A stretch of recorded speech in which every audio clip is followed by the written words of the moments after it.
জানেন আপনি যখন মারা যাবেন মুনকার নকির আসার আগে আরেকটা ফেরেশতা কবরে আসবে, যার নাম রুমন।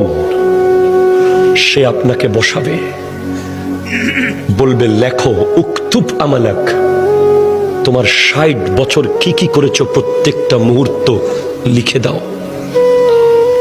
৭০ বছর যা যা করেছো সব লিখে দাও। ৯০ বছর যা যা করেছো সব লিখে দাও।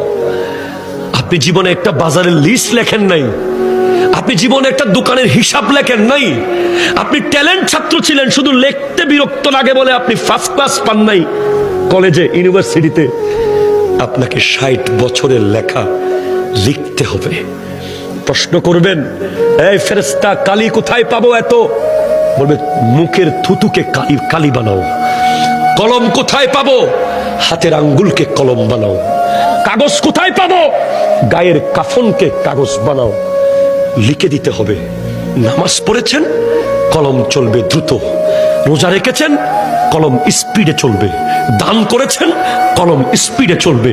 মা বাবার খিদমত করেছেন, কলম দ্রুত চলবে। সুদ খেয়েছেন, কলম চলবে না।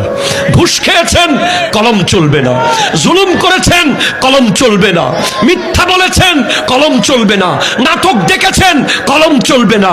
বাটপারি করেছেন, কলম চলবে না। নামাজ পড়েন নাই, কলম চলবে না।